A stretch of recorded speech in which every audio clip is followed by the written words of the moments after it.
Prime Minister Malcolm Turnbull, Mrs. Lucy Turnbull, Governor General of New Zealand, Dame Patsy Reddy, Sir David Gascoigne, Governor of Queensland, Paul de Jersey, Chief of the Army of New Zealand, Major General Peter Kelly, Chief of the Army of Australia, Lieutenant General Angus Campbell, Australia's Ambassador to Israel, Mr. Christopher Kanan, I love that name. New Zealand's Ambassador to Israel, Mr. Jonathan Kerr, Leader of the Opposition, Bill Shorten, Members of Parliament, the Head of the Opposition, Isaac Herzog,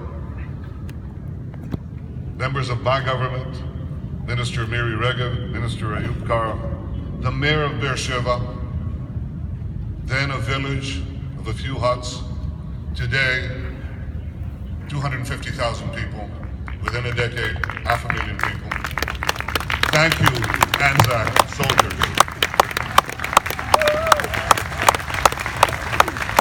And the families of the brave Aussies and Kiwis who fought here and died here. Nearly 4,000 years ago, Abraham came to Beersheba, the city of seven wells.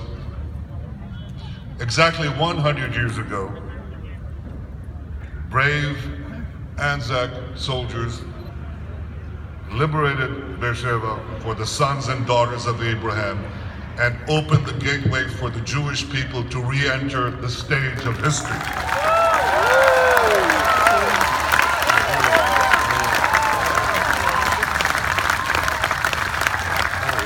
The heroism of your fallen men will never be forgotten.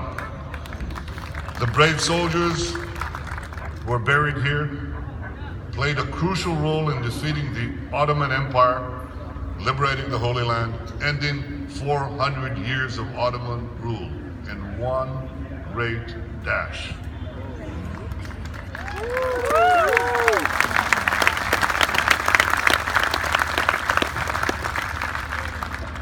This momentous occasion was a historic milestone in the natural kinship between our peoples. When I say natural, I don't just mean the way we address life and each other, that easy informality, that warmth, that was evident from the moment our people met your people. I mean something deeper, because there's a historical significance of what happened here. Anzac soldiers went on to capture Jerusalem, Tiberias, Megiddo, and then continued northwards. They were actually retracing the footsteps of the heroes of the Bible. They were stepping on the verses of the Bible, and they knew it.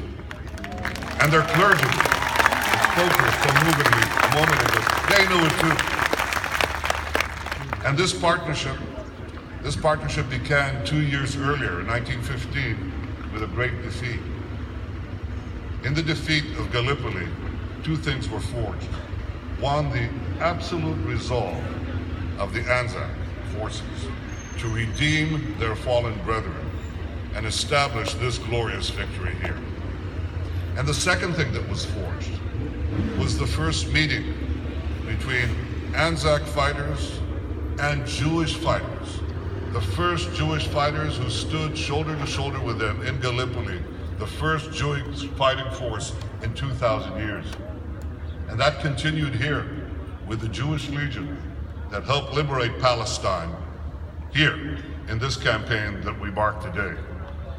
This was a point of partnership that has historic significance today. When I joined the Israeli army 50 years ago, joined our special forces, I was given a broad hat.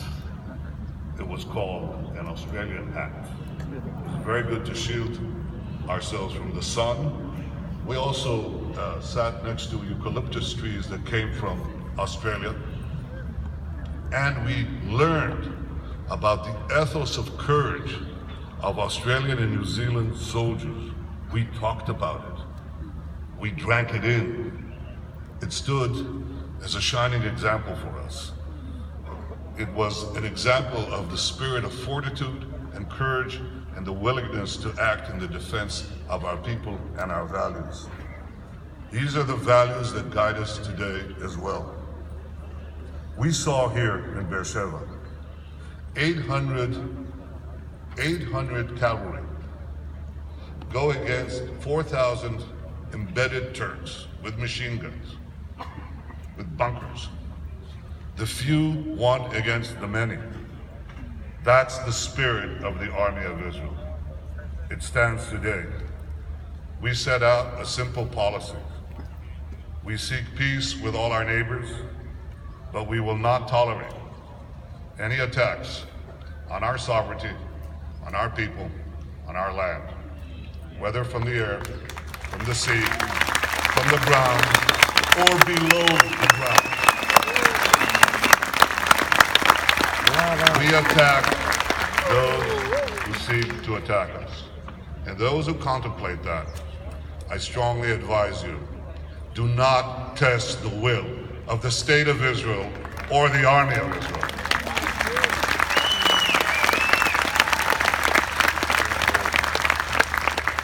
When the light horse were charging here, their commanders were worried about the absence of water. Today, we do not worry about that. A few months ago, we signed an agreement on water between Australia and Israel. It can apply to New Zealand.